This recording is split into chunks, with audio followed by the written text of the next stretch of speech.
35번 전체 흐름과 관계없는 문장 고르기입니다. 자, 내용 이렇게 되는데 선생님이랑 같이 보도록 할게요. 이거 친구들이 잘 맞춰줬던 문제입니다. 어렵지 않습니다. 자, 처음부터 살펴볼게요. 1930년대 영국의 그 심리학자입니다. 사회가 아니라 그냥 심리학자. 프레드릭이란 분이 계세요. 이분이 사람들한테 뭐라고 요청을 했냐면 listen to folk tales from other countries.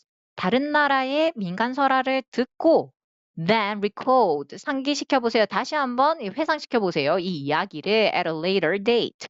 조금 있다가 나중에 이제 이 이야기들을 다시 한번 얘기를 해보세요라는 요청을 했습니다. 이 글의 소재가 뭐가 되겠습니까?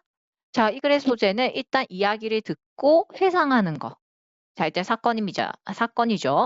자, as you might guess, 너가 예상하기에 unfamiliar stories were not remembered as well as familiar stories.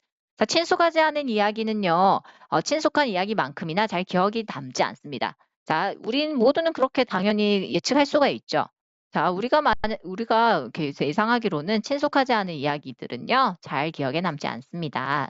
뭐, 친숙한 이야기보단 그렇죠. surprisingly. 그러나, 놀랍게도 기억의 이런 착오는요, were not random. 랜덤이 아니었대요.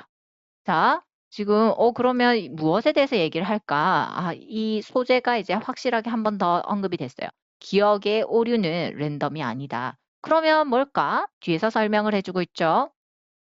Subjects often rewrote similar parts of the stories in their own mind, particularly the parts that made the least sense to them.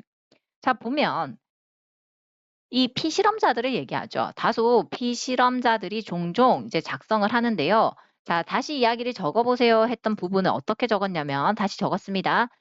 비슷한 부분을 적었대요. 이야기의 비슷한 부분. 그들의 머릿속에 그들 스스로의 이제 좀 이야기에서 이제 비슷한 부분들을 다시 이렇게 상기시키면서 적었는데 그 부분이 특히나 어떤 거냐면 the parts that made the least sense to them. 그들한테 잘 이해가 되지 않았던 부분이죠. 잘 기억이 안 나거나 뭔가 이해가 안 됐던 부분을 다시 적으라 했을 때 그 부분을 이제 집중적으로 이렇게 적었다는 거죠. 그러니까 무작위로 기억이 안 나서 막 그런 게 아니라 자신들이 이해가 잘 안 되거나 그런 부분을 이제 이렇게 적었다라고 이 글에서는 얘기를 하고 있습니다.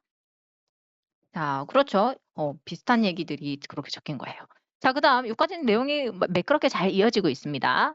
자, 비슷한 부분이 적었다. 이 부분은 이제 좀 이렇게 적어볼까요? 이렇게 이해가 안 된 부분, 특히나 이해가 안 된 부분.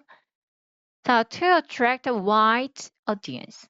자, 그러면 보자. 더 많은 청중들을 이렇게 끌기 위해서 이야기는요, focus on topics that interest many people. 다른 사람들을 더 흥미롭게 하는 주제를 집중해야 한다? 잠시만. 이거는 그냥 일반 이야기에 대한 설명이고 지금 이 실험에 대한 이야기가 아니잖아요. 그래서 답은 이렇게 고르고 넘어가면 됩니다. 자, 이 글을 계속 해석은 해보도록 할게요. 자, 이 실험자가 바틀릿이라는 분은요. 그래서 결론을 내렸습니다. 어떻게? 사람들이 문제에 봉착하게 되면 사람들은요. draw up a mental schema. 뭐를 활용한다? 멘탈 스키마를 정신적 이게 스키마라고 합니다. 스키마를 활용하는데 이 스키마가 어떤 거냐면 shelves of stored knowledge in our brain. 우리의 뇌에 이제 저장되어 있는 지식을 꺼낸다는 거예요. To fill in any minor gap in our memory.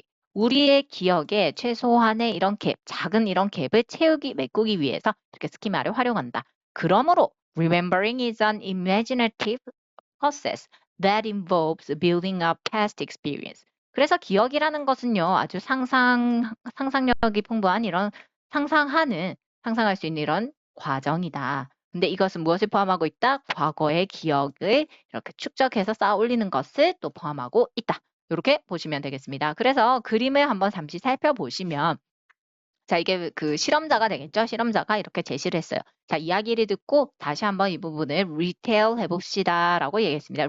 Recall these stories at a later time. 나중에 기억해봅시다. 그런데 이 부분이 좀 이해가 안 돼 하는 이 부분을 이분들은 어떻게 했냐면 subjects often rewrote similar parts of these stories.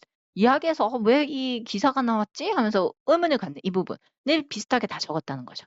그랬을 때 이 그 전문가는 뭐라고 얘기를 했냐면 바틀릿은 결론을 내렸는데요. When facing problem, 문제에 봉착했을 때 사람들은요, 멘탈 스키마를 이렇게 활용한다더라라고 보시면 되겠죠.